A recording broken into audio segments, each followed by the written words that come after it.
സകല ലോകത്തിന്റെയും രാജാവും എന്റെ കർത്താവുമായ നമ്മുടെ ദൈവം വാഴ്ത്തപ്പെട്ടത്.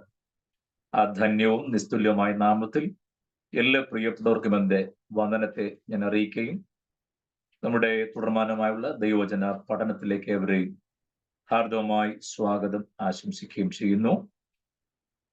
ക്രമീകൃതമായ നില ദൈവത്തിന്റെ വചനം പഠിപ്പാൻ ദൈവം നമുക്ക് സാവകാശങ്ങളെ നൽകുന്നതിനായി കർത്താവിന് സകല മാനവും പുകഴ്ചയും ഞാൻ അർപ്പിക്കുന്നു. വളരെ പ്രാർത്ഥനയോടെ ഈ സന്ധ്യകളിൽ നമുക്ക് ദൈവവചനത്തിന്റെ മുമ്പാകെ ആയിരിക്കാം. പരിശുദ്ധാത്മാവെന്ന നല്ല അധ്യാപകൻ നമുക്ക് ദൈവവചനത്തിന്റെ പൊരുള് തിരിച്ചു തരുവാൻ പ്രാർത്ഥനയോടെ നമുക്ക് ദൈവസന്നിധാനത്തിലായിരിക്കാം. നമ്മള് ജേണി ഓഫ് ഫെയ്ത്ത്, വിശ്വാസത്തിന്റെ യാത്രയിൽ അബ്രഹാം, ഇസ്ഹാക്ക്, യാക്കോബ് എന്നീ പിതാക്കന്മാർ ജീവിതത്തിലൂടെ നാമും ഒരു പ്രയാണം ചെയ്ത് അവരിൽ നിന്നും ആത്മീകമായ ഗുണപാഠങ്ങൾ നാം സ്വാംശീകരിച്ച് നമ്മുടെ ആത്മജീവിതം പുഷ്ടിപ്പെടുത്താനുള്ള ശ്രമമാണ് ഈ ദൈവവചന പഠനത്തിലൂടെ നാം ചെയ്യുന്നത്. നമ്മൾ അതിനായി കഴിഞ്ഞ ക്ലാസ്സിൽ ഉൽപ്പത്തി പുസ്തകം 33 അധ്യായത്തിലായിരുന്നു നമ്മുടെ പഠനം അവസാനിച്ചത്. യാക്കോബ് തന്റെ സഹോദരനായ ഏശാവുമായി കണ്ടുമുട്ടുന്നതും അവർ തമ്മിലുള്ള എൻകൗണ്ടർ എങ്ങനെ അവസാനിച്ചു എന്നുള്ളത് നമ്മൾ കഴിഞ്ഞ ക്ലാസ്സിൽ പഠിച്ചു. അല്പം ഭയപ്പാടോടുകൂടെയാണ് യാക്കോബ് ഏശാവിനെ അഭിമുഖീകരിക്കുന്നതെങ്കിലും യാക്കോബ് അങ്ങോട്ട് ചെല്ലുന്നതിന് മുൻപ് ഏശാവ് ഇങ്ങോട്ട് ഓടി വന്ന് യാക്കോബിനെ എതിരേറ്റ് കെട്ടിപ്പിടിച്ച് ചുംബിച്ച് രണ്ടുപേരും കരയുന്ന രംഗം നമ്മൾ കണ്ടു. ആ സന്ദർഭത്തിൽ കൂടെയുള്ള കാഴ്ചകൾ കണ്ടിട്ട് ഏശാവ് ചോദിച്ചു, ഇതൊക്കെ എന്തൊക്കെയാണ്? ഈ ആടുമാടുകളും സമ്പത്തും സഹോദരിമാരെയും കുഞ്ഞുങ്ങളെയൊക്കെ കണ്ടപ്പോൾ എന്തൊക്കെയാണെന്ന് ചോദിച്ചു. കൃത്യമായ മറുപടി യാക്കോബ് നൽകി. ദൈവം എനിക്ക് തന്ന തലമുറയാണ്, കുടുംബമാണ്, ഈ മൃഗസമ്പത്തും ദൈവം എന്നെ അനുഗ്രഹിച്ചതാണ് എന്ന് പറഞ്ഞിട്ട് അതിൽ ഗിഫ്റ്റായി യാക്കോബ് ഏശാവിന് ആടുമാടുകളെ കൈമാറ്റം ചെയ്യുമ്പോൾ സ്നേഹത്തോടെ വേണ്ട എന്ന് പറയുകയും അടിയനോട് കൃപയുണ്ടെങ്കിൽ ഇത് കൈക്കൊള്ളണം എന്ന് പറഞ്ഞ് യാക്കോബും ഏശാവും തമ്മിലുള്ള ആ വൈര്യം എന്നേക്കുമായി മറന്ന രണ്ടുപേരും ഒരുമിച്ച് സമ്മേളിക്കുന്ന രംഗമാണ് 33 അധ്യായത്തിൽ നമ്മൾ കണ്ടത്. അതിനുശേഷം യാക്കോബ് എങ്ങോട്ട് പോകണമെന്ന് അറിയാൻ നിൽക്കുമ്പോഴാണ് ഏശാവ് പറഞ്ഞത്, നീ ഇനി ഒരുമിച്ച് ഒറ്റയ്ക്ക് പോകണ്ട, നമുക്ക് ഒരുമിച്ച് നീങ്ങാം, എന്നോടുകൂടെ സെയിലിലേക്ക് വരണം എന്ന് പറഞ്ഞപ്പോൾ യാക്കോബ് പറഞ്ഞു, ഞാൻ ഇപ്പം വന്നാൽ കുഴഞ്ഞു പോകും, കാരണം ആടുമാടുകൾ സമ്പത്തുകൾ ധാരാളം ഉണ്ടല്ലോ, ഞാൻ അവയെ നടത്തിക്കൊണ്ട് വന്നാൽ കൂട്ടമെല്ലാം ചത്തുപോകും, അതുകൊണ്ട് അങ്ങ് പൊയ്ക്കൊള്ളുക, കറവയുള്ളതും പാല് കുടിക്കുന്ന ആട്ടിൻകുട്ടികളും ഒക്കെ ഉള്ളത് കൊണ്ട് സാവധാനത്തിൽ ഞാനെല്ലാം നടത്തിക്കൊണ്ട് വന്നോളാം, അങ്ങ് പൊയ്ക്കൊള്ളൂ എന്നാണ് യാക്കോബ് ഏശാവിനോട് പറയുന്നത്. നമുക്കെല്ലാം പറ്റും കുഴപ്പം, ഈ ആടുമാടുകളുടെ എണ്ണം കൂടിയത് കൊണ്ടാണ് ഈ പോക്കെല്ലാം മുടങ്ങിപ്പോണത്. ഒന്നുമില്ലായിരുന്നെങ്കിൽ നമുക്ക് പലപ്പോഴും പല കാര്യത്തിന് പോകാനും വരാനും ഒക്കെ ആവേശം കണ്ടേ. ഒന്നുമില്ലായ്മയുടെ നടുവിൽ ദൈവം നമുക്ക് എന്തെങ്കിലുമൊക്കെ തരുമ്പോൾ കിട്ടിയതിന്റെ കാര്യം പറഞ്ഞാണ് പലപ്പോഴും നമ്മുടെ യാത്രകളൊക്കെ മുടങ്ങിപ്പോകുന്നത്. പോട്ടെ, നമ്മുടെ വിഷയം അതല്ലാത്തത് ഞാൻ അവിടെ നിൽക്കുന്നില്ല, ഞാൻ മുന്നോട്ട് നീങ്ങുന്നു. പക്ഷേ അങ്ങ് പൊയ്ക്കൊള്ളുക, ഞാൻ പിന്നാലെ വന്നുകൊള്ളാം എന്ന് പറയുന്ന യാക്കോബ് ഏശാവ് സേറിലേക്ക് പോയി കഴിഞ്ഞപ്പോൾ യാക്കോബ് നേരെ സൂക്കോത്തിലേക്ക്, നമ്മൾ ആ ഭാഗമാണ് വായിച്ചത്. 33 അധ്യായത്തിന്റെ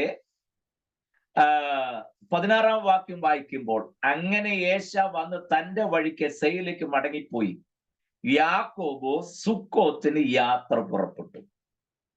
കണ്ടോ, ചേട്ടന്റെ കൂടെ ചെന്നില്ല എന്ന് മാത്രമല്ല, നേരെ ഓപ്പോസിറ്റ് ഡയറക്ഷനിലാണ് യാക്കോബ് യാത്ര ചെയ്യുന്നത്. ഞാനൊരു കാര്യം നമ്മോട് പറയട്ടെ, ആത്മീയ ജീവിതത്തിൽ നമുക്ക് ഒരു പരമാർത്ഥതയുള്ള ഹൃദയം അത്യാവശ്യമാണ്. രണ്ടുപേരും തമ്മിൽ രമ്യതയിലൊക്കെ വന്നെന്നാണ് പുറമേ നോക്കിയെങ്കിൽ കാണുന്നെങ്കിലും ഉള്ളു തുറന്ന് നേര് പറയുന്നില്ല ഇപ്പോഴും. യാക്കോബ് പറഞ്ഞാൽ മതി, അച്ചാച്ചൻ പോക്കോ, എനിക്കിപ്പോ തൽക്കാലം കൊണ്ട് വരാനായിട്ടുള്ള സാഹചര്യം, ഞാൻ പിന്നീട് എപ്പോഴും സമയം കിട്ടും വന്നോളാം എന്ന് പറഞ്ഞാൽ പോരായിരുന്നോ? അങ്ങനല്ല പറഞ്ഞ, പൊയ്ക്കോ, ഞാൻ പുറകെ ഇതിനെല്ലാം പതുക്കെ നടത്തിക്കൊണ്ട് അങ്ങ് വന്നോളാം. ചാച്ചൻ നേരെ പോയി അവിടെ കാര്യങ്ങൾ ക്രമീകരിച്ച അർത്ഥത്തിലാ പറഞ്ഞത്. അങ്ങോട്ട് പോയില്ല എന്ന് മാത്രമല്ല, നേരെ ഓപ്പോസിറ്റ് ഡിറക്ഷനിലാണ് ഇപ്പോൾ യാക്കോബിന്റെ യാത്ര ഡൈവേർട്ട് ചെയ്തു പോകുന്നത്. എനിക്ക് മനസ്സിലായ കാര്യം ഞാൻ പറയാം. ഒരു ദൈവവൈതലിനെ സംബന്ധിച്ചിടത്തോളം സഹോദരനോടാണെങ്കിൽ ഒരു കാര്യം പറയുമ്പോൾ, കൂട്ടുവിശ്വാസിയോട് ഒരു കാര്യം പറയുമ്പോൾ, നാം ഇടപെടുന്ന ആത്മാർത്ഥതയുള്ള ഒരു വ്യക്തിയോട് നാം കാര്യങ്ങൾ പറയുമ്പോൾ പരമാർത്ഥ മനസ്സോടെ ഉള്ള കാര്യം ഉള്ളതുപോലെ പറയാനുള്ള ഒരു മര്യാദ നമുക്കുണ്ടാകണം. വരാൻ പറ്റിയ അല്ലെങ്കിൽ പറ്റിയല്ല, ഇന്ന കാരണങ്ങൾ കൂടെ എനിക്ക് ബുദ്ധിമുട്ടുണ്ട്, വരാൻ ഒക്കുന്നില്ല, അത് പറഞ്ഞാൽ പോരെ? അത് പറയത്തില്ല. പിന്നെ ഞാൻ നിശ്ചയമായിട്ടും വന്നിരിക്കും, പിന്നെ വരാതിരിക്കുവോ, നല്ല കളിയായി, എന്തൊക്കെ വലിയ ആവേശത്തിന് പറയുന്ന ആളുകളെ സുഖിപ്പിക്കുന്ന രീതി മാറ്റിയിട്ട് വരാൻ പറ്റുന്നില്ലെങ്കിൽ പറ്റുന്നില്ല, ഇന്നതാണ് കാരണങ്ങൾ എന്ന് പറയുന്ന പരമാർത്ഥ മനസ്സാണ് ദൈവത്തിന് ഇഷ്ടം. യാക്കോബ് അങ്ങനെ ചെയ്തില്ല. അച്ചാച്ചൻ പൊക്കോ, ഞാൻ പുറകെ വന്നേക്കാന്ന് പറഞ്ഞേച്ച് ഏശാവ് സെയിലിലേക്കും പോയി, യാക്കോബ് നേരെ സൂക്കോത്തിലേക്കും പോന്നു. സൂക്കോത്തിലേക്ക് വന്നു കഴിഞ്ഞപ്പോൾ ആദ്യമായി യാക്കോബ് ചെയ്ത കാര്യം ആ 17-ാം വാക്യത്തിൽ എഴുതിയിട്ടുണ്ട്, തനിക്ക് ഒരു വീട് പണിതു. അതിനുശേഷം കന്നുകാലിക്കൂട്ടത്തിന് തൊഴുത്തുകളും കെട്ടി. ശ്രദ്ധിക്കണേ, സുക്കോത്തിൽ വന്നു കഴിഞ്ഞ് ആദ്യമായി യാക്കോബ് ചെയ്യുന്ന കാര്യം തനിക്കൊരു വീട് ആദ്യം പണിയുക എന്നുള്ളതാണ്. നിങ്ങൾ വിചാരിക്കും വീട് പണിതിനെതിരായിട്ട് പറഞ്ഞാണോ? അല്ല, നിശ്ചയമായിട്ടും വീട് പണിയണം, വേണ്ടെന്നല്ല ഞാൻ പറഞ്ഞത്. പക്ഷെ യാക്കോബിന്റെ തീരുമാനം എന്തായിരുന്നു അറിയാമോ? വീട് പണി അല്ലായിരുന്നു, ആലയം പണി എന്നുള്ളതായിരുന്നു. ശരിയല്ലേ? ആലയം പണിക്ക് മുൻതൂക്കം കൊടുക്കാന്ന് പറഞ്ഞ കക്ഷി ആലയത്തിന്റെ പണി മറന്നിട്ട് അല്ലെങ്കിൽ മനഃപൂർവ്വം വേണ്ട എന്ന് വെച്ചിട്ട് വീട് പണി തുടങ്ങി. ഓക്കെ, കുഴപ്പമില്ല, വീട് പണിതോട്ടെ, അത് കഴിഞ്ഞിട്ട് അപ്പുറത്തൊരു ആലയങ്ങൾ പണിതാൽ മതി അല്ലേ? വീട് ആദ്യം പണിതു, അതിന്റെ തൊട്ടപ്പുറത്ത് തൊഴുത്തും പണിതു. എങ്ങനെയുണ്ട് ഇപ്പൊ? ആദ്യമായിട്ട് പണിത നല്ല ഒരു വീട്, നല്ല ഭംഗിയായിട്ടൊരു വീട് അങ്ങോട്ട് പണിതു. Very good. അതിന്റെ തൊട്ടപ്പുറത്ത് എന്തോ ചെയ്തു? തൊഴുത്ത് പണിതു. തൊഴുത്ത്, ആടുമാടുകള് കൂടിയപ്പോഴത്തേക്കിന് ഇപ്പൊ തൊഴുത്താണ് വിഷയം. നമ്മൾ അടുത്ത വാക്യം വായിക്കണം, 18, 19, 20 വാക്യങ്ങളിലേക്ക് വരുമ്പോൾ, യാക്കോബ് പദ്ദൻഅരാമിൽ നിന്ന് വന്ന ശേഷം കനാൻ ദേശത്തിലെ ശേഖേം പട്ടണത്തിൽ സമാധാനത്തോടെ എത്തി. അതൊക്കെ അങ്ങനെ വായിച്ചാലേ ഒക്കില്ല, അതുകൊണ്ട് ഞാൻ അത്ര നീട്ടി വായിച്ചേ. സമാധാനത്തോടെ എത്തി, പട്ടണത്തിനരികെ പാളയം അടിച്ചു. താൻ കൂടാരം അടിച്ച നിലം ശേഖേമിന്റെ അപ്പനായ ഹാമൂറിന്റെ പുത്രന്മാരോട് 100 വെള്ളിക്കാശിന് വാങ്ങി. ഇപ്പൊ പണമൊക്കെ ആയാലും ഇഷ്ടം പോലെ. അവിടെ അവൻ ഒരു യാഗപീഠം പണിതു. കണ്ടോ? ആദ്യം വീട്, പിന്നെ തൊഴുത്ത്, ആദ്യം കഴിഞ്ഞ അപ്പുറത്ത് ആലയം പണിയാന്ന് പറഞ്ഞ കക്ഷി ഒരു യാഗപീഠത്തിനകത്ത് ഒതുക്കി. നമ്മുടെ എല്ലാ ആത്മീക ചിത്രമായി കാണുന്നു. കഷ്ടതയുടെ നടുവിൽ ഒരു ഗതി പരഗതി ഇല്ലാത്ത സമയത്ത് നമ്മുടെ തീരുമാനം, കർത്താവേ നീ വഴി തുറന്നാൽ ഞാൻ അത് ചെയ്യാം, ഇത് ചെയ്യാം, അങ്ങനെ ചെയ്തോളാം എന്നൊക്കെയായിരുന്നു. ദൈവം നമ്മുടെ സ്ഥിതിഗതികൾ അറിഞ്ഞ് സ്ഥിതിക്ക് വ്യത്യാസം വരുത്തിയപ്പോൾ ആലയത്തിന്റെ പണി എന്നുള്ള വിഷയം വിട്ടിട്ട് വീടിന്റെ പണി എന്നുള്ള വിഷയമായി. വീട് പണിതാൽ തെറ്റൊന്നുമില്ല. വീട് പണിത് കഴിഞ്ഞപ്പോൾ അതിന്റെ തൊട്ടപ്പുറത്ത് നല്ലൊരു തൊഴുത്തും പണിത്. കാരണം കന്നുകാലികളൊക്കെ ഇനി മഞ്ഞത്തിഞ്ഞ് നിർത്തുന്നത് ശരിയല്ലല്ലോ, മഞ്ഞും വെയിലും കൊണ്ട് നിൽക്കാൻ പാടില്ല. അപ്പൊ പുള്ളി എന്ത് ചെയ്തു? ഒരു തൊഴുത്തും പണിതു. അത് കഴിഞ്ഞ് എപ്പോഴെങ്കിലും സമയം കിട്ടുകയാണെങ്കിൽ ഒരു യാഗം നടത്താം എന്നുള്ള ചിന്തയിൽ അപ്പുറത്തൊരു കുഞ്ഞു യാഗം വീണ്ടും. ഇപ്പൊ യാഗം കഴിക്കാൻ പോകണമെന്നുണ്ടെങ്കിൽ ചാണകത്തിൽ ചവിട്ടാതെ വേണം പുള്ളി അപ്പുറത്തോട്ട് പോകാൻ. വേണ്ടേ? വീടിന്റെ സൈഡിൽ കൂടെ ചെന്ന് തൊഴുത്തും കഴിഞ്ഞ് തൊഴുത്തിന്റെ അപ്പുറത്ത് ഇപ്പൊ ഒരു യാഗപീഠം. എങ്ങനെയുണ്ട് ആത്മീക നിലവാരം? ഇപ്പം ആദ്യമേ യാഗപീഠം അല്ലെങ്കിൽ ആലയം പണിയാമെന്ന് പറഞ്ഞ കക്ഷി ആലയമാണ് പണിയേണ്ടത്, യാഗപീഠമല്ല. ആലയത്തിന്റെ കണക്കനുസരിച്ചാണെങ്കിൽ അളവ് മാറും. യാഗപീഠമാണെങ്കിൽ ഞാൻ നേരത്തെ ഓർപ്പിച്ചതുപോലെ 5 മുഴ സമചരത്തിൽ യാഗപീഠം തീരും. ആലയമാണെങ്കിൽ പുസ്തകത്തിൽ കാണുന്ന കണക്കനുസരിച്ച് മിനിമം 50 വേണം, 50 മുഴം. യാഗപീഠമാണെങ്കിൽ 5 മുഴം മതി. സ്തോത്രം. ഏതാണ് എളുപ്പം? Price the Lord.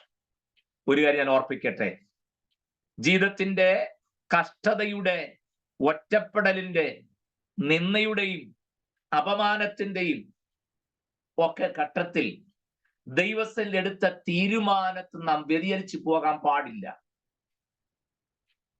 കർത്താവേ, നീ എന്റെ സ്ഥിതി മാറ്റി ഈ പോകുന്ന യാത്രയെ കൂടെ ഇരുന്ന് എന്നെ ക്ഷേമത്തോടെ മടക്കി വരുത്തിയാൽ ആലയം പണിതുകൊള്ളാമെന്ന് തീരുമാനമെടുത്തവൻ യാത്ര ദൈവം കൂടെ ഇരുന്ന് സ്ഥിതിക്കൊക്കെ വ്യത്യാസം വരുത്തി സകലവും നന്നായി ചെയ്തു കൊടുത്തു കഴിഞ്ഞപ്പോൾ ആലയത്തിന്റെ പണി എന്നുള്ളത് കക്ഷി മറന്നു. വീട് പണി ആദ്യം നടത്തി. അത് കഴിഞ്ഞപ്പോ പിന്നെ പുള്ളിക്ക് ഇഷ്ടംപോലെ കന്നുകാലിയുള്ളതുകൊണ്ട് പിന്നെ തൊഴുത്തായി വിഷയം. തൊഴുത്തിന്റെയും പണി കഴിഞ്ഞപ്പോൾ ഒരു കുഞ്ഞു യാഗപീഠം പുള്ളി പണിതു. പേരിന് തീരുമാനമെടുത്തപ്പോൾ ആലയം പണിയാമെന്നായിരുന്നു. പ്രവൃത്തി വന്നപ്പോൾ അത് യാഗപീഠത്തിൽ ഒതുങ്ങി. പ്രിയമുള്ളവരെ, ഞാനൊരു കാര്യം തീർത്തു പറയട്ടെ. ദൈവത്തിൽ എടുത്ത തീരുമാനങ്ങളൊന്നും സാഹചര്യത്തിന്റെ സമ്മർദ്ദം കൊണ്ട് മാറ്റിമറിക്കാൻ ശ്രമിക്കരുത്. ഉടമ്പടി ചെയ്തത് ആരുമായിട്ടാണെന്നുള്ള വ്യക്തമായ തിരിച്ചറിവുണ്ടെങ്കിൽ ഒരിക്കൽ പോലും എടുത്ത തീരുമാനത്തിൽ നിന്ന് ഒരു ചുവട് പിന്നോട്ട് പോകരുത്. അത് നിവർത്തിക്കാൻ ഞാനും നിങ്ങൾ ഉത്സാഹിക്കണം. പക്ഷേ അങ്ങനെയുള്ള പോക്ക് കൊണ്ട് യാക്കോബിന് വന്ന ഗതികേട് എന്താണെന്ന് അറിയണം. അതാണ് നമ്മൾ ഇന്ന് ചിന്തിക്കാൻ പോകുന്നത്. സ്തോത്രം. ഞാൻ കഴിഞ്ഞ ക്ലാസ്സിൽ പറഞ്ഞു, യാക്കോബ് യഥാസ്ഥാനപ്പെട്ടേ പറ്റൂ. യാക്കോബ് യഥാസ്ഥാനപ്പെടുന്നുണ്ടോ എന്നുള്ളത് നമുക്കിന്ന് നോക്കാം. പിന്നെ ദൈവം എത്ര ഭംഗിയായിട്ട് യാക്കോബിനെ കൈകാര്യം ചെയ്യുന്നറിയാമോ? നമുക്കതിനെ 34-ാം അധ്യായം 1 വായിച്ച് പഠിച്ചേ മതിയാകും. 34-ാം അധ്യായത്തിലേക്ക് വരണം. 33-ാം അധ്യായത്തിന്റെ അവസാന വാക്യമാണല്ലോ ഞാനിപ്പോൾ വായിച്ചു നിർത്തത്.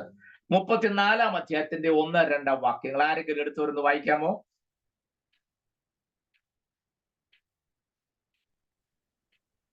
ലേയ യാക്കോബിന് പ്രസവിച്ച മകളായ ദീന ദേശത്തിലെ കന്യകമാരെ കാണാൻ പോയി.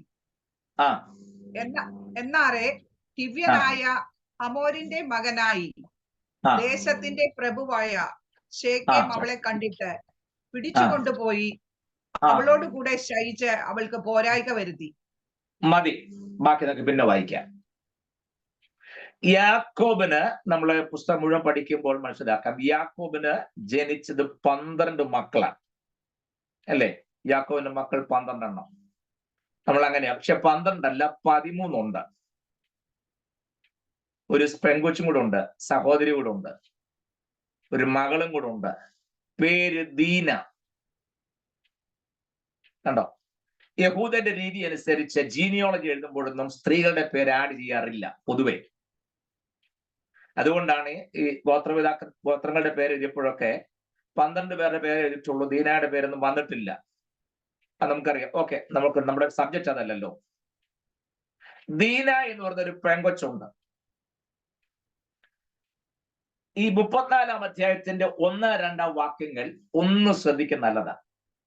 ലേയ യാക്കോബിന് പ്രസവിച്ച മകളായ ദീന ദേശത്തിലെ കന്യകമാരെ കാണാൻ പോയി. കൂട്ടുകാരെ കാണാൻ പോയി. വേദോസ്തന്റെ ഭാഷ അല്പം സ്റ്റാൻഡേർഡ് ആയിട്ട് എഴുതുന്നത് മാത്രമേ ഉള്ളൂ. അവിടെ കൂട്ടുകാര് ഏതാണ്ട് ഡാൻസോ പരിപാടിയോ വല്ലതും ഉണ്ടായിരുന്നിരിക്കാം. ഇവിടും ആ കൂട്ടത്തിൽ നിന്ന് കാണാനോ എടുക്കാനോ കൊണ്ട് പോയതാ. ദീന ഫ്രണ്ട്സുമായിട്ട് നാടൻ ഭാഷ പറഞ്ഞാൽ ഉല്ലസിച്ച ചിരിച്ചു കളിച്ചൊക്കെ പോയപ്പോൾ ഈ ദീനയെ ആര് നോട്ടമിട്ടു? ശേഖേം. ഏത് ശേഖമാണ്? എന്നാൽ ഹിവ്യനായ ഹമോരിന്റെ മകനായി ദേശത്തിന്റെ പ്രഭുവായ ശേഖേം അവളെ കണ്ടിട്ട് പിടിച്ചുകൊണ്ടുപോയി. ഞാൻ മുമ്പേ വാക്യം വായിച്ചപ്പോൾ ശേഖം പട്ടണത്തെ സമാധാനത്തോടെ എത്തും ഞാൻ നീട്ടി വായിച്ചത്. എന്തിനാ അതിപ്പോ പിടി കിട്ടുന്നുണ്ടോ? ആ സമാധാനം എങ്ങനെയാ യാക്കോബ് ആഘോഷിച്ചെന്ന് ഞാനിപ്പോ പറയാൻ പോകും. എന്താ സംഭവിച്ചത്? ദീന തന്റെ ഫ്രണ്ട്സുമായി ഉല്ലസിച്ച് ചിരിച്ച് കളിച്ച് അവരുമായിട്ട് അല്പം ഒന്നൊരു എന്റർടൈൻമെന്റിന്റോ എന്തിനുമായിക്കൊള്ളട്ടെ പോയതാണ്. പക്ഷേ ശേഖേം, ഹമോറിന്റെ മകനായ ശേഖേം അവളെ കണ്ടിട്ട് പിടിച്ചുകൊണ്ടുപോയി, അവളോട് കൂടെ ശയിച്ചു, അവൾക്ക് പോരായ്ക വരുത്തി. സ്തോത്രം. ചേട്ടനായ ഏശാവിന്റെ കൂടെ സെയിലേക്ക് ചെല്ലാമെന്ന് പറഞ്ഞിട്ട് ചേട്ടനെ ഒന്നുകൂടെ കളിപ്പിച്ചിട്ട് യാക്കോബ് സൂക്കോത്തിലേക്ക് വന്നു. ബഥേലിൽ വന്ന ആലയം പണിത് അവിടെ യാഗം കഴിക്കാമെന്ന് പറഞ്ഞവൻ ബഥേലിലേക്ക് പോകാതെ സൂക്കോത്തിൽ വന്ന് ആദ്യമേ വീട് പണിത് കഴിഞ്ഞ് കക്ഷി തൊഴുത്തു പണിതു. തൊഴുത്തും പണിത് കഴിഞ്ഞപ്പോ എവിടെയെങ്കിലും ഞായറാഴ്ച യോഗത്തിന് പോകാതിരുന്നാൽ മോശമല്ലേ, ആരെങ്കിലും കണ്ടാൽ എന്തെങ്കിലും പറയുമല്ലോ എന്നോർത്ത് പുള്ളി തന്നെത്താൻ അപ്പുറത്ത് മാറി കുഞ്ഞൊരു യാഗപീഠം പണിതു. ആരെങ്കിലും കണ്ടാൽ കുറ്റം പറയരുതല്ലോ, അതിന് പുള്ളി തട്ടിക്കൂട്ടൊരു യാഗപീഠം പണിത് വെച്ചു. സ്തോത്രം. മനസ്സിലാക്കുന്നുണ്ടോ? എന്നിട്ട് സുക്കോത്തിൽ വന്നുള്ള താമസത്തിന്റെ അനന്തര ഫലം എന്തൊക്കെയാണെന്ന് നമ്മൾ ഇപ്പൊ ചിന്തിക്കുന്നത്. ഒറ്റ പെങ്കൊച്ചേ ഉള്ളൂ, ദീന. കൂട്ടുകാരോട് ഒന്ന് കറങ്ങാൻ വേണ്ടി പോയപ്പോൾ ശേഖേം അവളെ കണ്ട് പിടിച്ചോണ്ട് പോയി അവളുടെ കൂടെ ശയിച്ചു, അവൾക്ക് പോരായ്ക വരുത്തി. Price the Lord. എന്നിട്ട് ആ മൂന്നാമത്തെ വാക്യം പറഞ്ഞ വാചകം ശ്രദ്ധിക്കണേ. അവന്റെ ഉള്ളം യാക്കോബിന്റെ മകളായ ദീനയോട് പറ്റിച്ചേർന്നു. ആ വാക്യങ്ങളിൽ നിന്ന് വിട്ടുകളയരുതേ. അവന്റെ ഉള്ളം യാക്കോബിന്റെ മകളായ ദീനയോട് പറ്റിച്ചേർന്നു. അവൻ ബാലയെ സ്നേഹിച്ചു, ബാലയോട് ഹൃദ്യമായി സംസാരിച്ചു. എപ്പോ?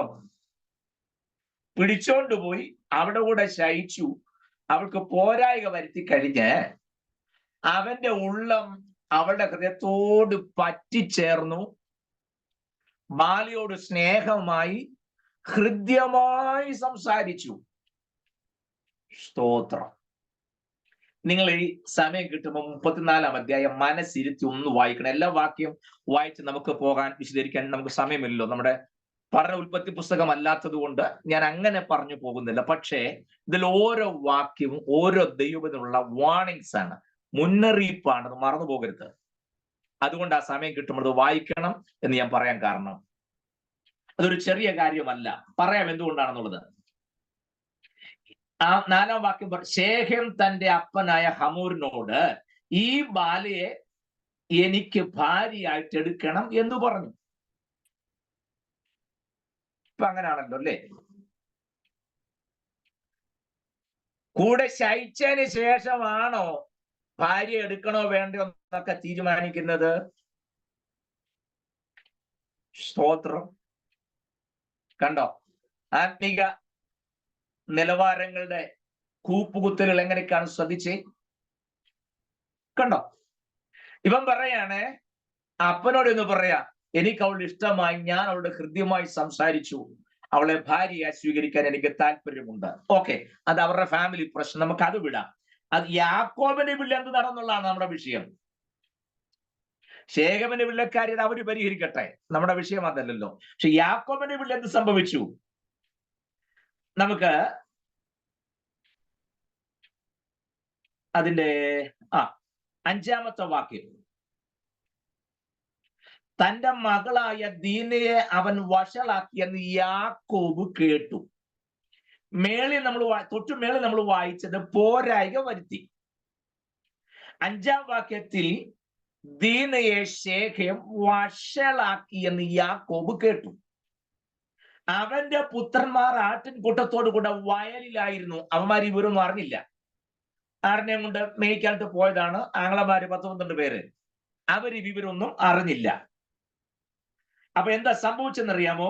ഈ വിവരം യാക്കോബ് അറിഞ്ഞു, സഹോദരന്മാരാരും അറിഞ്ഞില്ല. അവരെവിടെ ആയിരുന്നു? വയലിലായിരുന്നു കൊണ്ട് ഒന്നും അറിഞ്ഞില്ല. എന്തോ ചെയ്യുന്നറിയാമോ? അവർ വരുമ്പോൾ യാക്കോബ് മിണ്ടാതിരുന്നു. പിള്ളേരല്ലെങ്കിൽ വരട്ടെ, വന്നിട്ട് നമുക്ക് ഈ കാര്യം പറഞ്ഞാൽ ഒരു പരിഹാരം ഉണ്ടാക്കാം എന്നുള്ള ചിന്തയിൽ മിണ്ടാതിരുന്നു. എന്നിട്ട് അവരുടെ സംഭാഷണം നിങ്ങൾ ശ്രദ്ധിക്കണേ. ശേഖമിന്റെ അപ്പന് ഹമോർ യാക്കോബോട് സംസാരിപ്പാൻ അവന്റെ അടുക്കൽ വന്നു. ഇല്ലെങ്കിൽ നിങ്ങൾ മൊത്തം വായിച്ചു പോയാൽ ശരിയാകില്ല. ഇവർ രണ്ടുപേരും ഇപ്പൊ സംസാരിക്കാൻ തയ്യാറായി. അപ്പന്മാര് തമ്മിൽ സംസാരിക്കുന്നു, സഹോദരന്മാര് തമ്മിൽ സംസാരിക്കുന്നു. ഇങ്ങനെ പോയാൽ എന്താ ചെയ്യുക? ഏതായാലും ഞങ്ങളുടെ പെങ്കൊച്ചിന് ഒരു തെറ്റുപറ്റി, നിങ്ങളുടെ ചെറുക്കിന് ഒരു പാളിച്ച സംഭവിച്ചു പോയി. എന്നെങ്കിലും നമ്മൾ ഈ രണ്ടു കൂട്ടരും വഴക്കും പിടിച്ചുകൊണ്ടിരുന്ന കാര്യം നടക്കുകയല്ലോ. ഇതിനൊരു പരിഹാരം വരുത്താൻ നമുക്ക് എന്താണ് ചെയ്യേണ്ടത്? ശേഖമിന് ഏതായാലും നിങ്ങളുടെ മകൾ ദീനെ ഇഷ്ടപ്പെട്ടു, അവൾക്ക് അവനെ ഇഷ്ടമായ സ്ഥിതിക്ക് നമ്മൾ ഇനി ബലം പിടിച്ചുകൊണ്ടിരിക്കേണ്ട, കാര്യങ്ങളൊക്കെ അങ്ങ് നടത്തി കൊടുക്കാം എന്നാണ് രണ്ടു കൂട്ടരുടെയും സംഭാഷണത്തിന്റെ സന്ധി സമ്മേളനം. എങ്ങനെയുണ്ട്? പക്ഷെ അപ്പോ യാക്കോബിന്റെ പുത്രന്മാര് പറഞ്ഞു, വിവാഹം നടത്തുന്നതിന് കുഴപ്പമൊന്നുമില്ല, പക്ഷെ ഒരു കണ്ടീഷൻ, ഞങ്ങൾ പരിച്ഛേദന ഏറ്റ പ്രമാണം അനുസരിച്ച് ജീവിക്കുന്നവരാ.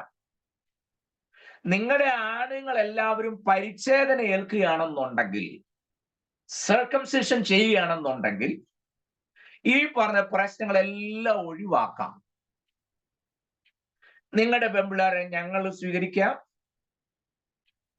ഞങ്ങളുടെ പിള്ളേരെ നിങ്ങൾക്കും തരാം, അങ്ങോട്ടും ഇങ്ങോട്ടും വിവാഹം നടക്കട്ടെ. നമ്മൾ ഇനി ദേശത്ത് ശത്രുക്കളായിട്ട് ജീവിക്കേണ്ടവരല്ലല്ലോ. യാക്കോബ് ആലോചിച്ചപ്പം ഒരാളല്ലേ, ഇനിയും 10-12 പേരും കൂടി ഇല്ലേ? അവർക്കും കല്യാണമൊക്കെ വേണം, അവരും കുടുംബസ്ഥരൊക്കെ ആകണം. പെങ്കൊച്ചിനൊരു അപാകത കാണിച്ചു എന്നുള്ള കാരണത്താൽ അവരുടെ ഭാവിയും കൂടെ മുടക്കണ്ട.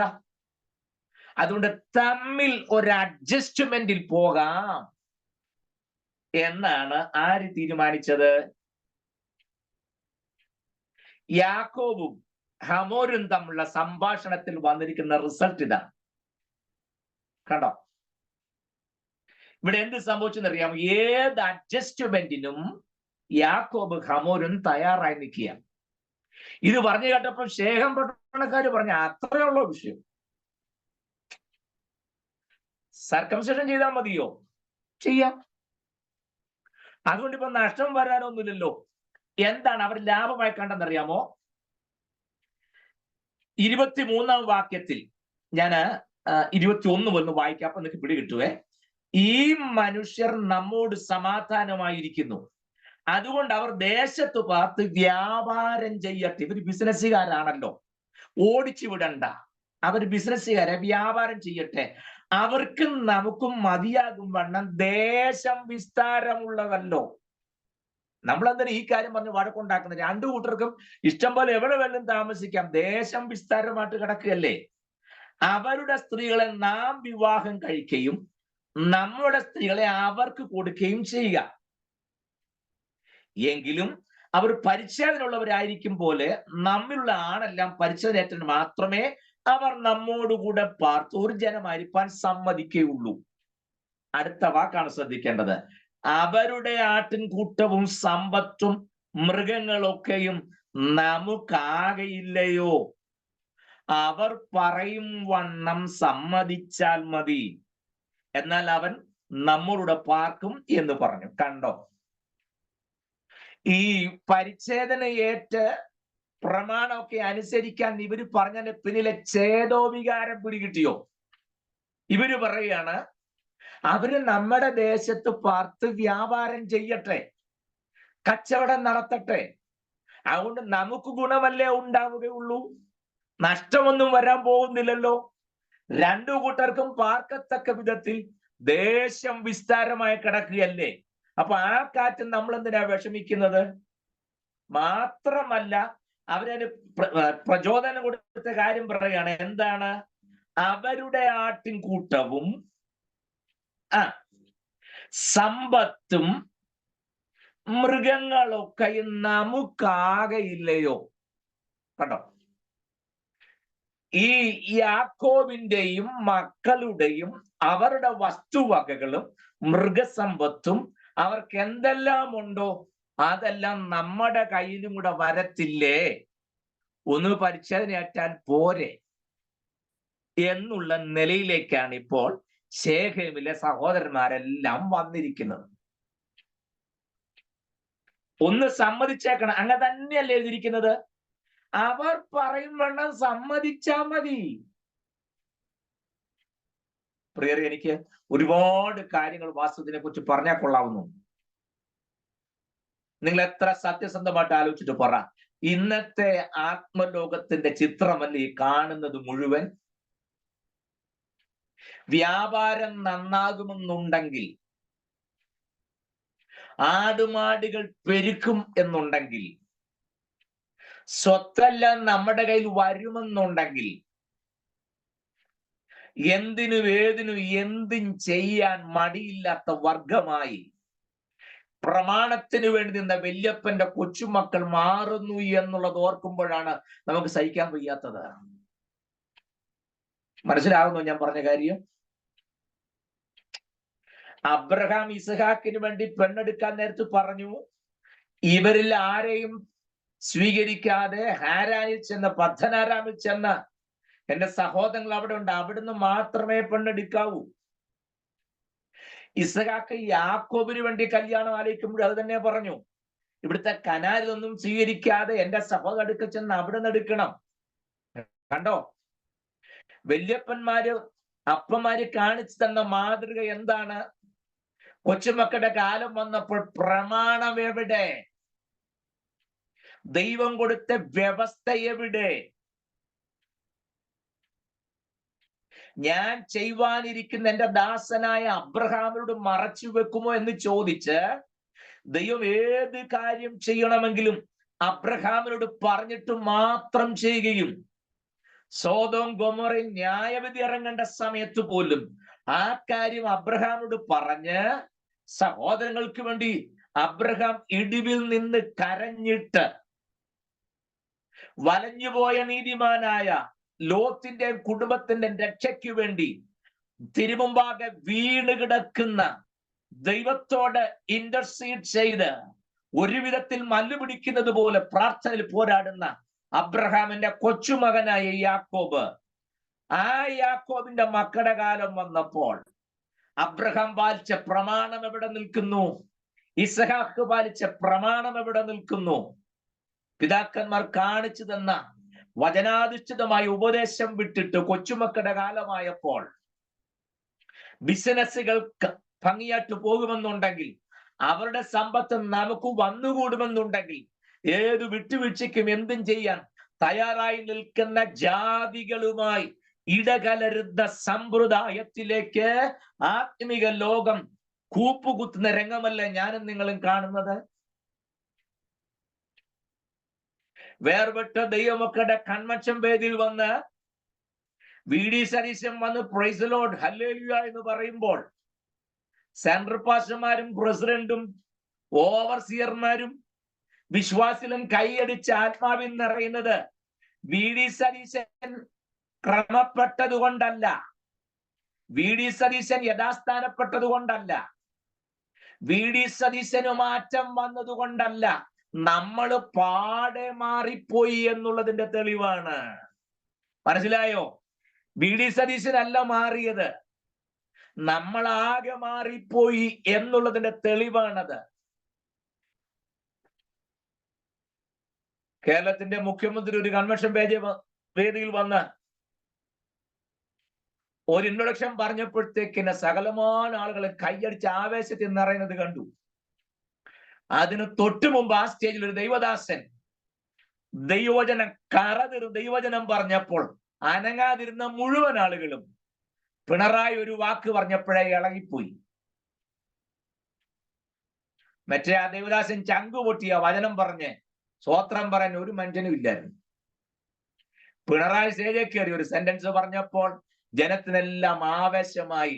മാറ്റം വന്നത് പിണറായിക്കല്ല, സദസ്സിലുണ്ടായിരുന്ന ജനങ്ങളുടെ രീതി മാറി, എന്താ പറയാ, അവരുടെ പ്രത്യാശ മാറി, അവരുടെ പ്രതീക്ഷ മാറി, വചനത്തുള്ള പ്രതികരണം മാറിക്കൊണ്ടേയിരിക്കുന്നു എന്നുള്ളതിന്റെ തെളിവാണ്.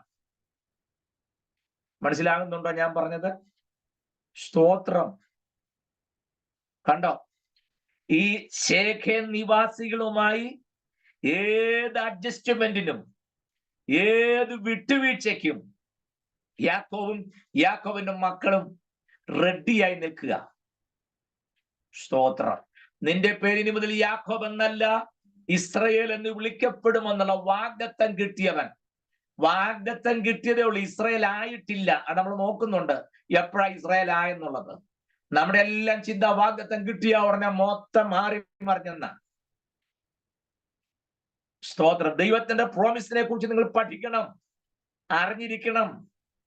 വാഗ്ദത്തം ചെയ്തവൻ വിശ്വസ്തൻ, ഞാൻ സമ്മതിച്ചിരിക്കുന്നു. പക്ഷെ വാഗ്ദത്തങ്ങളുടെ ഫുൾഫിൽമെന്റ് എങ്ങനെയാണെന്ന് വേദപുസ്തകം പഠിപ്പിക്കുന്നുണ്ട്, നമ്മൾ അറിയണ്ടേ? സ്തോത്രം. യാക്കോബ് ഇസ്രയേൽ ഇപ്പോഴും ആയിട്ടില്ല. ഇസ്രയേൽ ആകാൻ പോകുന്നുള്ളത് എപ്പോഴാണെന്നുള്ളത് യഥാർത്ഥമായി യാക്കോബ് എപ്പോൾ യഥാസ്ഥാനപ്പെട്ടോ അതിനുശേഷം മാത്രമാണ് യാക്കോബ് ഇസ്രയേലായിട്ട് മാറുന്നത്. നമുക്കത് പിന്നീട് ചിന്തിക്കാം. നിങ്ങൾ നോക്കൂ, ഈ എഗ്രിമെന്റിന് യാക്കോബിന്റെ മക്കളും തയ്യാറായി.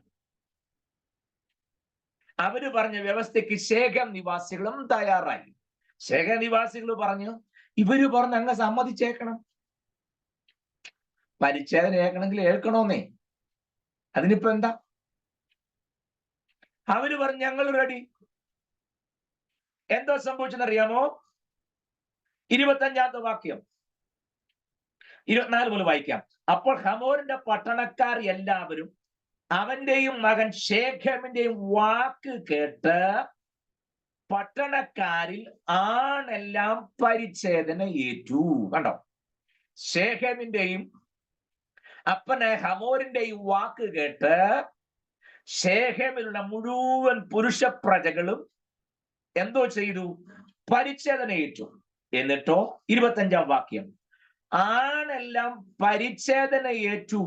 3-ാം ദിവസം അവർ വേദനപ്പെട്ടിരിക്കുമ്പോൾ യാക്കോബിന്റെ 2 പുത്രന്മാരായി ദീനയുടെ സഹോദരന്മാരായ ശിമെയോനും ലേവിയും താന്താന്റെ വാളെടുത്ത് നിർഭയമായിരുന്ന പട്ടണത്തിന് നേരെ ചെന്നു ആണിനെ ഒക്കെയും കൊന്നുകളഞ്ഞു. സ്തോത്രം. ആദ്യം പറഞ്ഞു നിങ്ങൾ പരിച്ഛേദനയേറ്റാൽ മതി, അങ്ങോട്ടും ഇങ്ങോട്ടും വിവാഹമാകാം, നമുക്ക് ഒരുമിച്ച് താമസിക്കാം, ഒരുമിച്ച് ഒരു സഭയെ കൂടാം, ഒരുമിച്ച് മഹാസേവത്തിന് പോകാം, ഒരുമിച്ച് ജനറൽ കൺവെൻഷൻ നടത്താം എന്നൊക്കെ പറഞ്ഞു ഒരുമിച്ച് കൂടിയിട്ട് യാക്കോബിന്റെ മക്കൾ വെച്ച വ്യവസ്ഥ അനുസരിക്കാൻ ശേഖേമും തന്റെ അപ്പനായ ഹമോരും അവർ പറഞ്ഞ വാക്ക് കേട്ട് ശേഖേം പട്ടണത്തിലെ ആണൊക്കെയും പരിച്ഛേദനയേറ്റു. പരിച്ഛേദനയേറ്റ് വേദനപ്പെട്ടിരിക്കുമ്പോൾ 3-ാം നാളിൽ യാക്കോബിന്റെ പുത്രന്മാരായ ശിമെയോനും ലേവിയും അവര് തങ്ങളുടെ വാൾ അരക്കി കെട്ടിക്കൊണ്ട് എടുത്തു ചാടി ദേശത്തിലെ മുഴുവൻ ആണുങ്ങളെയും വെട്ടിക്കൊന്നു. കണ്ടോ? 25-ാം വാക്യത്തിൽ ശിമെയോനും ലേവിയും താന്താന്റെ വാളെടുത്ത് നിർഭയമായിരുന്ന പട്ടണത്തിന്റെ നേരെ ചെന്ന് ആണിനെ ഒക്കെയും കൊന്നുകളഞ്ഞു. അടുത്തത്, അവർ ഹമോരിനെയും അവന്റെ മകനായ ശേഖേമിനെയും വാളിന്റെ വായ്ത്തലയാൽ കൊന്നു. ദീനയെ ശേഖേമിന്റെ വീട്ടിൽ നിന്ന് കൂട്ടിക്കൊണ്ടുപോന്നു. നാടൻ ഭാഷയിൽ പറഞ്ഞാൽ വരുന്ന തലവേദനയൊക്കെ ഒന്ന് നോക്കിക്കേ. ചേട്ടൻ മര്യാദയ്ക്ക് പറഞ്ഞ് സേയിലേക്ക് വരാൻ പറഞ്ഞു. ചാച്ചൻ പൊക്കോ, ഞാൻ പുറകെ വന്നോളാം. ആടെല്ലാം ഒറ്റ നടപ്പ് നടന്ന എല്ലാം കൂട്ടത്തോടെ ചത്തുപോകും, ഞാൻ പതുക്കിനെല്ലാം കൊണ്ട് നടന്നങ്ങ് വന്നേക്കാന്ന് പറഞ്ഞ് പുള്ളി നേരെ സൂക്കോത്തിലേക്ക് പോകും. ബദേലി വന്ന് ആലയം പണിയാൻ തീരുമാനമെടുത്തവൻ സൗഖ്യത്തലിനെ മടക്കിക്കൊണ്ട് വന്നാൽ ബദേലി വന്ന് ആലയം പണിതോളാം, യാഗപീഠം പണിതോളാം, ദൈവത്തിന് വഴിപാട് കഴിച്ചോളാം എന്നെല്ലാം തീരുമാനമെടുത്ത യാക്കോബ് സൂക്കോത്തിലേക്ക് പോയെന്ന് മാത്രമല്ല, എന്തോ സംഭവിച്ചു? ആലയം പണിയേണ്ടവൻ വീട് പണിതു. വീട് പണിത് കഴിഞ്ഞ് താൻ തൊഴുത്തും പണിതു. പിന്നെ കർത്താവിന്റെ വേലയ്ക്ക് വേണ്ടി എന്തെങ്കിലും ചെയ്യണമെന്നുള്ള ഒരു ചിന്ത മനസ്സിൽ വന്നപ്പോ അപ്പുറത്ത് പോയി ഒരു കുഞ്ഞ് യാഗപീഠവും പണിതു. അപ്പൊ പിള്ളേരുടെയും പ്ലാൻ മാറി. ആമ്പിള്ളേര് പറഞ്ഞ് നമുക്കൊരു കാര്യം ചെയ്യാം, ഈ പട്ടണത്തിൽ പാർക്കുകയല്ലേ, അവരുമായിട്ടൊരു എഗ്രിമെന്റ് വരാം. ആ എഗ്രിമെന്റ് ശേഖം പട്ടണ നിവാസികൾ അനുസരിച്ച് ഇവര് പറഞ്ഞ വാക്ക് കേട്ട് പരിച്ഛേദനയിട്ട് വേദനപ്പെട്ടിരിക്കുമ്പോൾ ശിമിയോനും ലേവിയും 12 2 ശിമിയോനും ലേവിയും വാളെടുത്തുകൊണ്ട് ചാടി ശേഖം പട്ടണത്തിലെ ആണിനെ എല്ലാം വെട്ടിക്കൊന്നു. എന്നിട്ട് ഹമോരിനെയും അവന്റെ മകനായ ശേഖേമിനെയും വാളിന്റെ വായ്ത്തലയാൽ കൊന്നു. തങ്ങളുടെ പെങ്ങളെ വഷളാക്കിയ, പോരായ്മ വരുത്തിയ ശേഖേമിനെയും കൊന്നു. ശേഖേമിന്റെ അപ്പനായ ഹമോരിനെയും കൊന്നു. ശേഖേമിന്റെ വീട്ടിൽ നിന്ന് തങ്ങളുടെ സഹോദരി ദീനയെ കൂട്ടിക്കൊണ്ടു പോന്നു. 27-ാമത്തെ വാക്യം. പിന്നെ യാക്കോബിന്റെ പുത്രന്മാർ നിഹിതന്മാരുടെ ചെന്ന് തങ്ങളുടെ സഹോദരി അവർ വഷളാക്കിയത് കൊണ്ട് പട്ടണത്തെ കൊള്ളയിട്ടു. ഇനി നിങ്ങൾ നോക്കണേ, ഇനി വായിക്കേണ്ട കാര്യമില്ല, പറഞ്ഞു വിട്ടാൽ മതി. ഇവന്മാർ ആ പട്ടണത്തിൽ കയറി കൊള്ളയടിക്കാവുന്ന മുഴുവൻ സാധനങ്ങളും കൊള്ളയടിച്ച മുഴുവൻ എടുത്തുകൊണ്ട് പോകും. 30-ാമത്തെ വാക്യം. അപ്പോൾ യാക്കോബ് ശിമയോനോടും ലേവിയോടും, ഈ ദേശനിവാസികളായ കനാനുടെയും പെരിസരുടെയും നിങ്ങൾ എന്നെ നാറ്റിച്ചു വിഷമത്തിലാക്കിയിരിക്കുന്നു. സ്തോത്രം. നമ്മള് 18-ാം വാക്യത്തിൽ വായിച്ചപ്പോൾ ശേഖേം സമാധാനത്തോടെ എത്തി, അല്ലേ? ഞാൻ ആദ്യം വായിച്ചപ്പോൾ നീട്ടി വായിച്ചപ്പോൾ നിങ്ങൾ ശ്രദ്ധിച്ചായിരുന്നു? പിന്നെ ഭയങ്കര സമാധാനം പറഞ്ഞു ശേഖം പട്ടണത്തിൽ. ബദരി വന്ന് പാർക്കുമെന്ന് തീരുമാനമെടുത്തവൻ, ഞാൻ ഒരു കാര്യം പറയാം, ദൈവത്തിൽ ഉടമ്പടിയോ തീരുമാനമോ എടുത്തിട്ടുണ്ടെങ്കിൽ എഗ്രിമെന്റ് വെച്ചവൻ ആരാണെന്ന് അറിഞ്ഞ് ദയവായി ഉടമ്പടിക്ക് പോകാവൂ. മുൻപ് ഞാൻ പറഞ്ഞു, അബ്രഹാമും ദൈവം തമ്മിൽ നടന്ന ഉടമ്പടി നിങ്ങൾ ഓർക്കുന്നുണ്ടോ? മറുഭാഗത്ത് ദൈവവും ഇപ്പുറത്ത് അബ്രഹാമുമാണ്.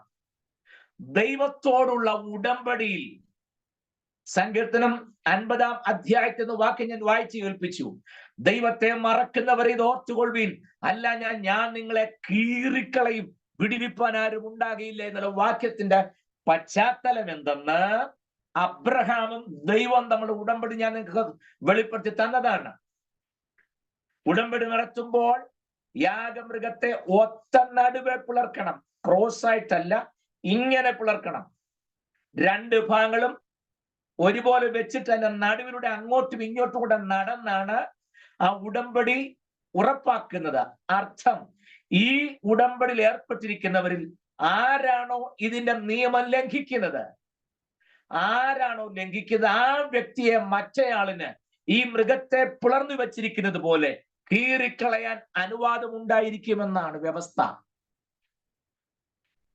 Praise the Lord. അങ്ങനെ ഉടമ്പടി ചെയ്ത അബ്രഹാമിന്റെ കൊച്ചുമോനാണ് ആര്? യാക്കോബ്.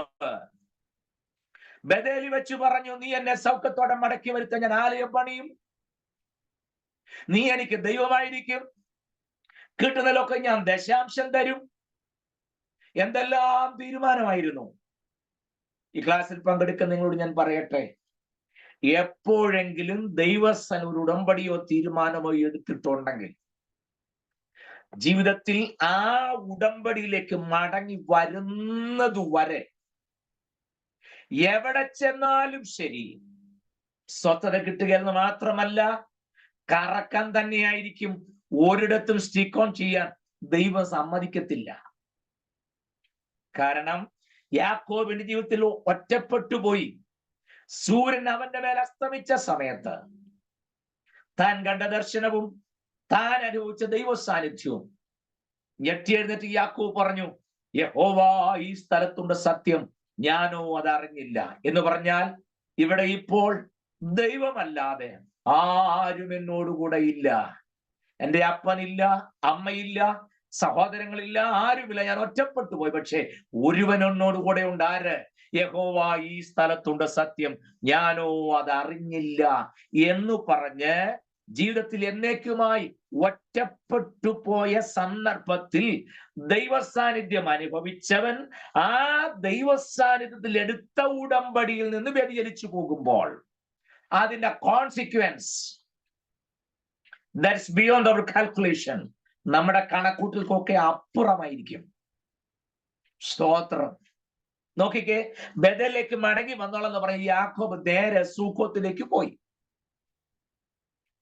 എന്തോ പറ്റി? പെങ്കൊച്ച കൂട്ടുകാരുമായിട്ട് കളിക്കാൻ പോയ സമയത്ത് വത്സരുന്ന ശേഖൻ കണ്ടു പെങ്കൊച്ചിനെ വഷളാക്കി, അവൾക്ക് പോരായ്ക വരുത്തി.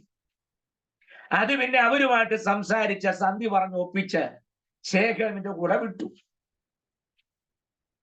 പിള്ളേര് പറഞ്ഞ് നമുക്ക് അവരുമായിട്ട് ഒരു എഗ്രിമെന്റ് ഉണ്ടാക്കി ദേശ സമാധാനമായി താമസിക്കാമെന്ന് പറഞ്ഞ് നമ്മളെല്ലാം ബന്ധക്കോസുകാരാളോട് സ്നാനപ്പെട്ടാലേ കല്യാണം നടത്താൻ പറ്റുള്ളൂ എന്ന് പറഞ്ഞൊപ്പിച്ച് അവരുടെ കാര്യങ്ങളെല്ലാം പറഞ്ഞ് അവര് പരിച്ഛേദന ഏൽക്കാനും തയ്യാറായി. ആണൊക്കെയും പരിച്ഛേദനേറ്റ് വേദനപ്പെട്ടിരിക്കുമ്പോൾ ശിമയോനും ലേവിയും വാളെടുത്തുകൊണ്ട് ഇറങ്ങി ശേഖേമിലുണ്ടായിരുന്ന മുഴുവൻ ആളുകളെയും വെട്ടിക്കൊന്നു. എന്ന് പറഞ്ഞാൽ ഒറ്റ പെങ്കൊച്ചേ ഉണ്ടായിരുന്നുള്ളൂ, ആ പെങ്കൊച്ചി പിഴച്ചുപോയി. 2 മക്കളിൽ 2 എണ്ണം കൊലപാതകികളായി മാറി. അവർ പട്ടണം മുഴുവൻ കൊള്ളയടിച്ചു. അപ്പൊ നെഞ്ചത്ത് കൈവച്ചു എന്ന് പറഞ്ഞ വാക്യമാണ് ഞാൻ വായിച്ചത് 30-ാമത്തെ വാക്യത്തിൽ. അപ്പോൾ യാക്കോബ് ശിമയോനോടും ലേവിയോടും പറയുകയാണ്, ഈ ദേശനിവാസികളായ കനാന്യരുടെയും പെരിസ്യരുടെയും നിങ്ങൾ എന്നെ നാറ്റിച്ചു വിഷമത്തിലാക്കിയിരിക്കുന്നു. ഞാൻ ആൾ ചുരുക്കമുള്ളവനല്ലോ.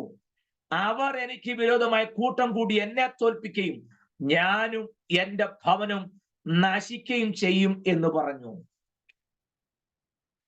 യാക്കോബിന് മനസ്സിലായി, ഇവിടം ഇനി ജീവനോടെ പോകുന്ന കാര്യമേ ചിന്തിക്കണ്ട. പിള്ളേരോട് പറയാടാ, നീയൊക്കെ എന്തോ പണിയാ കാണിച്ചത്, നമ്മൾ ആൾ ചുരുക്കമല്ലേ.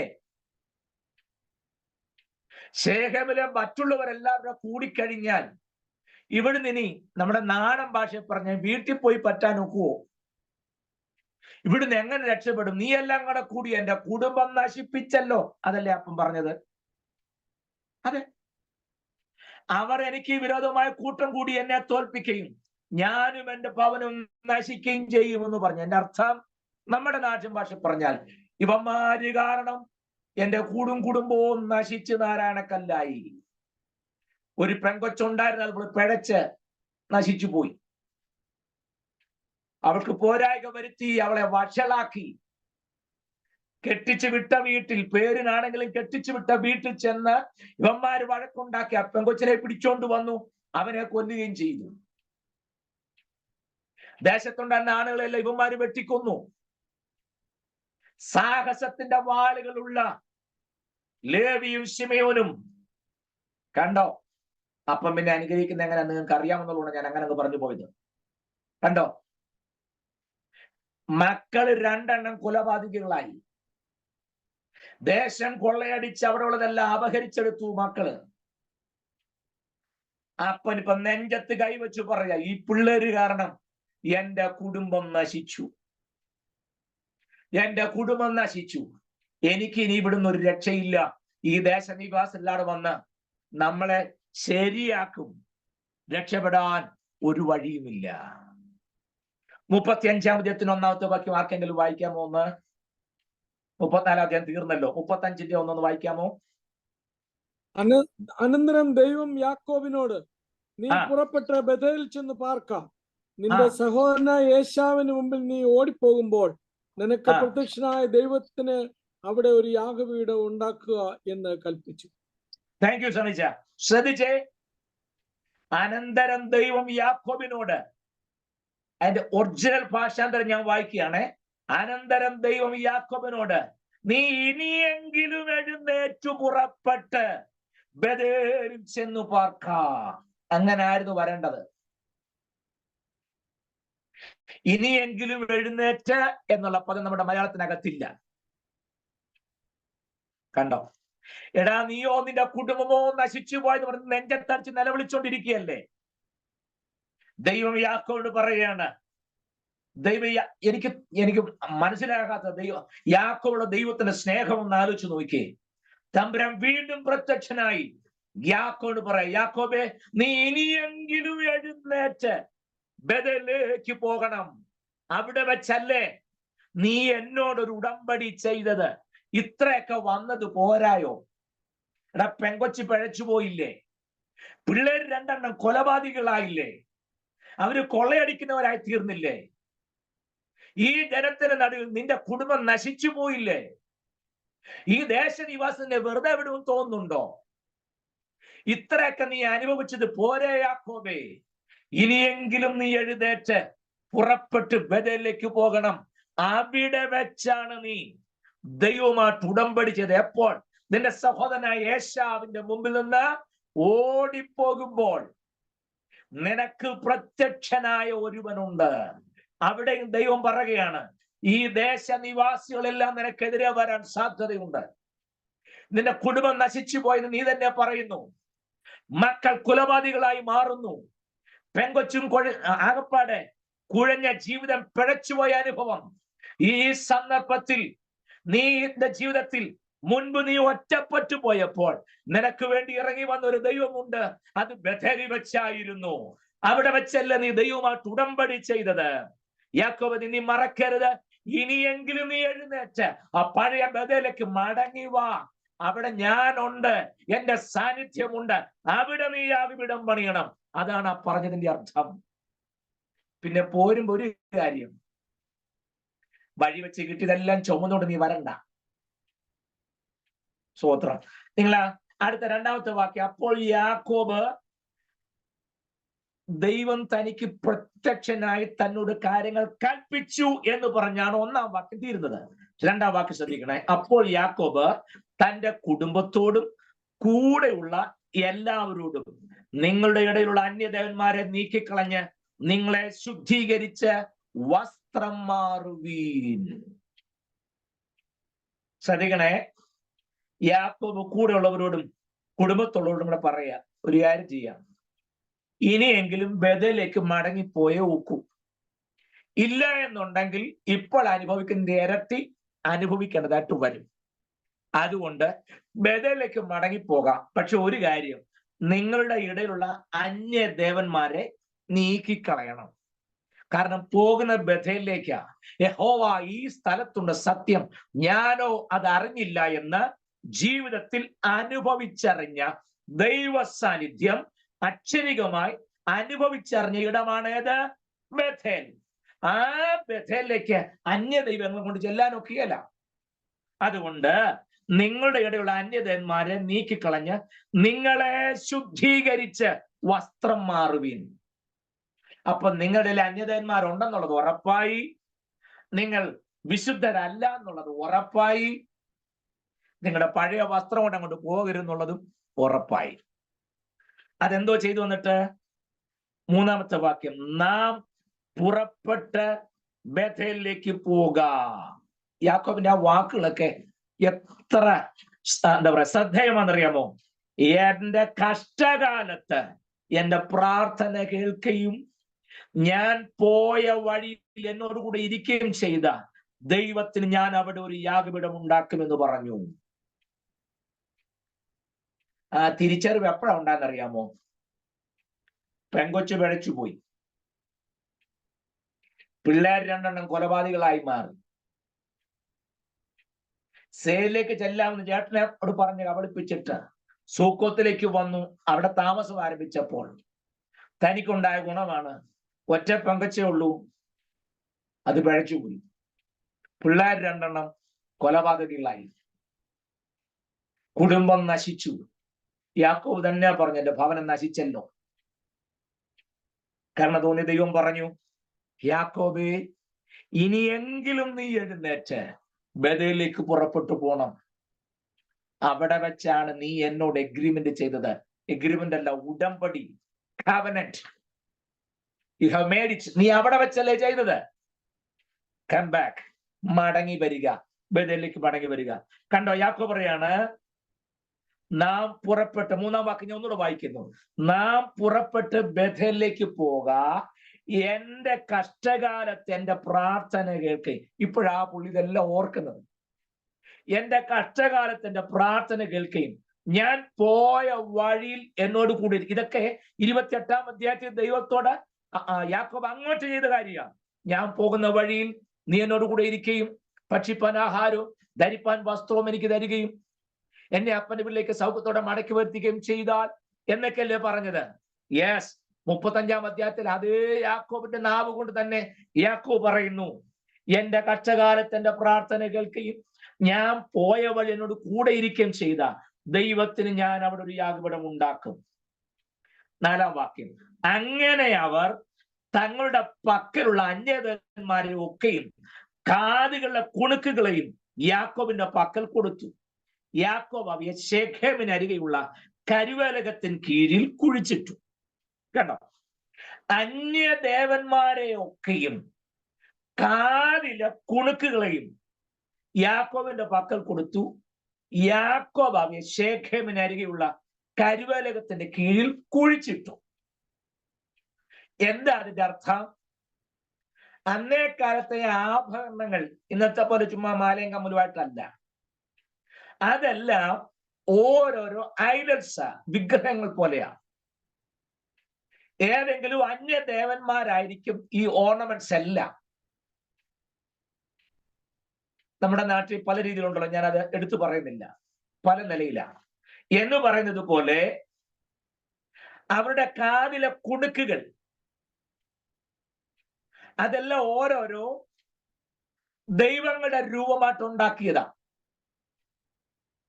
അതാ പറഞ്ഞ അന്യദേവന്മാരെല്ലാം നീക്കിക്കളന്ന് പറഞ്ഞപ്പോൾ അന്യദേവന്മാരെയും കാതിലെ കുണുക്കുകളെയും ഓർണമെന്റ്സിനകത്തെല്ലാം കൊത്തിവെച്ചിരിക്കുന്നതെല്ലാം മറ്റോരോരോ ദൈവങ്ങളുടെ രൂപമാണ്. അതെടുത്തു പറഞ്ഞിട്ടുണ്ട് യാക്കോബ്, എനിക്ക് പ്രത്യക്ഷനായി എന്നോട് സംസാരിച്ച ഒരു ദൈവമുണ്ട്. അങ്ങോട്ട് പോകുമ്പോൾ ഇതിനെല്ലാം ചുമന്നുകൊണ്ട് പോകാൻ ഒക്കെയല്ല, അതെല്ലാം യാക്കോബിന്റെ പക്കൽ കൊടുത്തു. യാക്കോബ് അത് കരുവേലകത്തിന്റെ കീഴിൽ കുഴിച്ചിട്ടു. അർത്ഥമെന്നറിയാമോ?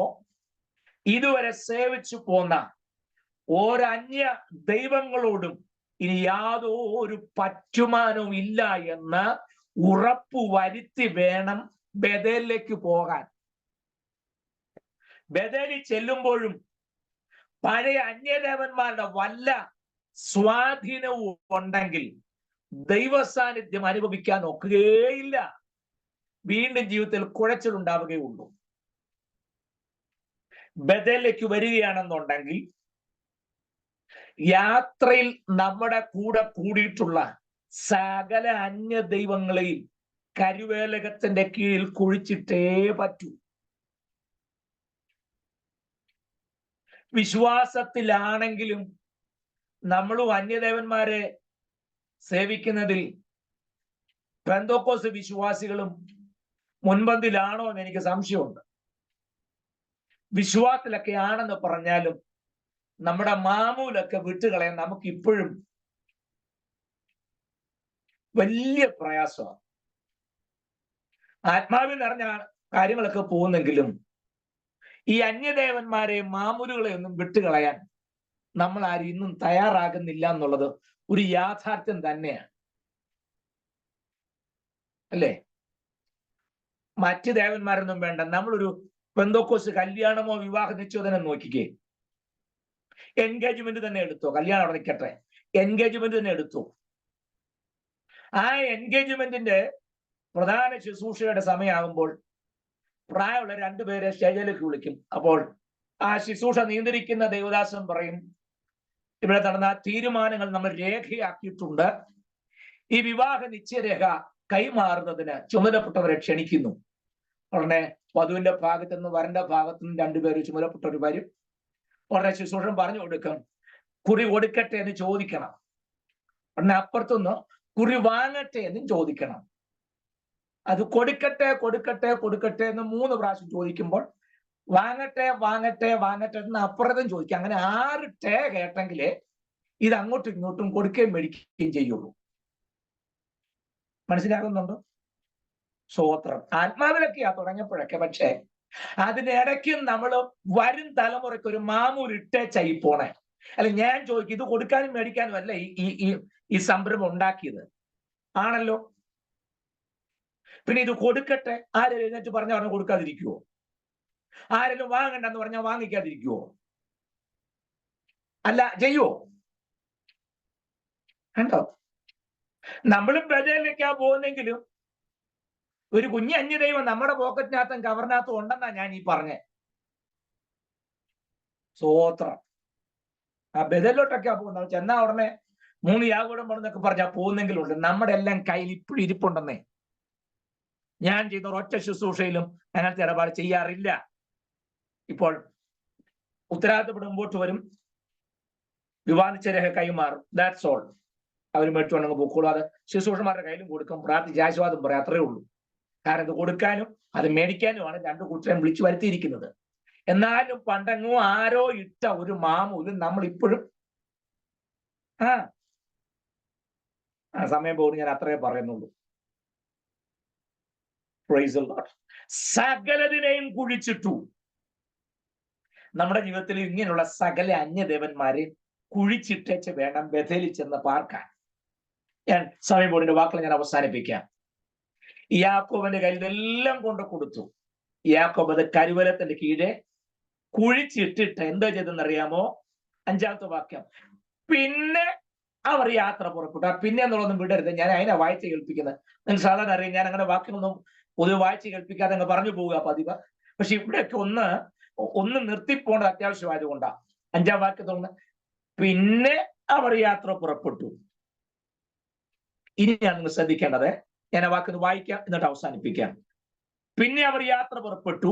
അവരുടെ ചുറ്റും വരുന്ന പട്ടണങ്ങളുടെ മേൽ ദൈവത്തിന്റെ ഭീതി വീണത് കൊണ്ട് യാക്കോബിന്റെ പുത്രന്മാരെ ആരും പിന്തുടർന്നില്ല. ഇതിൽ പരം നല്ലൊരു പ്രസംഗ വിഷയം വേണോ നിങ്ങൾക്ക്? ബഥേലിൽ ചെന്നില്ല. ബഥേലിലേക്ക് പോകാമെന്ന് കുടുംബമായി തീരുമാനമെടുത്തതേ ഉള്ളൂ. അതിനു മുമ്പായി അവർ തങ്ങളെ തന്നെ ശുദ്ധീകരിച്ച് തങ്ങളിടയിലുള്ള അന്യദൈവങ്ങളെ നീക്കിക്കളഞ്ഞ് വസ്ത്രം മാറി പോകാൻ റെഡിയായപ്പോൾ തന്നെ ചുറ്റുമുള്ള പട്ടണങ്ങളുടെ മേൽ യാക്കോബിന്റെ മക്കളെ കുറിച്ചുള്ള ഭീതി, ദൈവത്തിന്റെ ഭീതി ഈ ചുറ്റുമുള്ള പട്ടണങ്ങളുടെ മേൽ വീണെന്ന് ഒരു ഈച്ച പോലും അവരുടെ പുറകെ ചെന്നില്ലെന്നായി പറഞ്ഞേ. ഞാൻ ഈ കസേരയിൽ ഇരിക്കുന്നുണ്ട്, അല്ലെങ്കിൽ എനിക്ക് എന്നിട്ട് തുള്ളിയെ കൊള്ളാൻ തോന്നുന്നുണ്ട്. ദൈവത്തിന്റെ കരുണ എത്ര വലുതാണ് നിങ്ങൾ ആലോചിച്ച് നോക്കിയേ. ബഥേലിൽ ചെന്നോ അവര്? ഇല്ല. തീരുമാനം ഷാർപ്പാണെന്ന് മനസ്സിലായപ്പോൾ തന്നെ തമ്പുരാൻ ആ കാര്യം ഏറ്റെടുത്തിട്ട് പറയുക. കണ്ടോ, 5-6 വാക്യങ്ങളൊക്കെ നിങ്ങൾ ഒന്നുകൂടെ മനസ്സിരുത്തി വായിക്കണം. അവർ യാത്ര പുറപ്പെടാനായിട്ട് തയ്യാറായപ്പോൾ പിന്നെ അവർ യാത്ര പുറപ്പെട്ടു. അവരുടെ ചുറ്റുമെന്ന പട്ടണങ്ങളുടെ മേൽ ദൈവത്തിന്റെ ഭീതി, ഇവരുടെ ഭീതി വീണെന്നല്ല. ശിമയോന്റെ ലേവിയുടെ വാള് കണ്ട് പേടിച്ചെന്നല്ല, അങ്ങനെ ചിന്തിക്കരുത്. ശിമയോന്റെ ലേവിയുടെ കയ്യിൽ നല്ല മൂർച്ചയുള്ള വാളുണ്ട്, അവന്മാരെ ഇറങ്ങി ഇവിടെയുള്ള ആണുങ്ങളെല്ലാം വെട്ടിക്കൊന്നത് കൊണ്ട് അവന്മാരെ സൂക്ഷിക്കണം എന്ന ഭീതി വീണെന്നല്ല. കണ്ടോ, ദൈവത്തിൽ യഥാസ്ഥാനപ്പെട്ട് ബഥേലിലേക്ക് പോകാൻ തീരുമാനിച്ച് യാത്ര പുറപ്പെട്ടപ്പോൾ തന്നെ ദൈവത്തിന്റെ ഭീതി ചുറ്റുമുള്ള പട്ടണങ്ങളുടെ മേൽ വന്നു. കണ്ടോ, യാക്കോബിന്റെ പുത്രന്മാരെ ആരും പിന്തുടർന്നില്ല. ഞാൻ എന്റെ വാക്കുകൾ അവസാനിപ്പിക്കുന്നു. യഥാസ്ഥാനപ്പെടാൻ വളരെ ആത്മാർത്ഥമായി യാക്കോബ് തീരുമാനം കൈക്കൊണ്ടപ്പോൾ തന്നെ യഹോവ ഈ സ്ഥലത്തുണ്ട്, സത്യം ഞാനോ അത് അറിഞ്ഞില്ല എന്ന് അക്ഷരികമായി ദൈവ സാന്നിധ്യം അനുഭവിച്ചറിഞ്ഞ യാക്കോബിന്റെ കൂടെ ദൈവം ഉണ്ടോ ഇല്ലയോ? 28-ാം അധ്യായത്തിൽ യാക്കോബ് പറഞ്ഞ, നീ എന്നോടുകൂടെ ഇരിക്കും, സൗഖ്യത്തോടെ എന്റെ ദേശത്തേക്ക് മടക്കി വരുത്തുമെന്ന് പറഞ്ഞപ്പോൾ യാക്കോബ് ആ വ്യവസ്ഥ തെറ്റിച്ചിട്ടും ദൈവം ആ വ്യവസ്ഥ തെറ്റിക്കുന്നില്ല. ജീവിതത്തിൽ കുഴഞ്ഞു മറിഞ്ഞു പോയിട്ടും വ്യവസ്ഥ തെറ്റിക്കാത്ത ദൈവം ശേഖേമിന്റെ ബഥേലിലേക്ക് യഥാസ്ഥാനപ്പെട്ട് മടങ്ങി വരുവാൻ തീരുമാനമെടുത്ത യാക്കോബിന്റെ കൂടെ ഇരുന്നതിനാൽ ദൈവത്തിന്റെ ഭീതി ചുറ്റുമുള്ള പട്ടണങ്ങളുടെ മേൽ വീണു. ഒരൊറ്റ ഈച്ച പോലും അവരെ പിന്തുടർന്ന് ചെന്നില്ല. ഞാൻ വാക്കുകൾ അവസാനിപ്പിക്കട്ടെ. ദൈവത്തിന് നാം എടുക്കുന്ന തീരുമാനങ്ങൾ ഉടമ്പടിയും ഉറച്ചതും മടങ്ങി വരുന്നില്ല എന്നുണ്ടെങ്കിൽ ഒരു കാര്യം ഉറപ്പാണ്, യാക്കോബിന് സംഭവിച്ചതുപോലെ ജീവിതത്തിൽ കുഴച്ചിലുണ്ടാകുമെന്ന് കാര്യത്തിൽ യാതൊരു സംശയവുമില്ല. പക്ഷേ തീരുമാനം ഉറച്ചതും ആത്മാർത്ഥമായിട്ടാണെന്നുണ്ടെങ്കിൽ നിന്റെ നിമിത്തം ദൈവത്തിന്റെ ഭീതി നിന്റെ ചുറ്റുമുള്ളവർ മേൽ വരികയും ഒരീച്ച പോലും നിന്നെ പിന്തുടരാതെ വണ്ണം ബഥേൽ എത്തുവോളം നിന്നെ സൂക്ഷിക്കുന്ന ഒരു ദൈവത്തിന്റെ കരവും ദൈവത്തിന്റെ സാന്നിധ്യവും ഈ രാത്രിയിലും ആ ദൈവ സാന്നിധ്യം അനുഭവിച്ചറിയുവാൻ കർത്താവ് കൃപ നൽകട്ടെ എന്ന് ആത്മാർത്ഥമായി പ്രാർത്ഥിച്ചുകൊണ്ട് ഇന്നത്തെ ക്ലാസ് ഇവിടെ അവസാനിപ്പിക്കുന്നു. ദൈവം നമ്മെല്ലാവരെയും സമൃദ്ധമായിട്ട് അനുഗ്രഹിക്കട്ടെ. Thank you. God bless you all.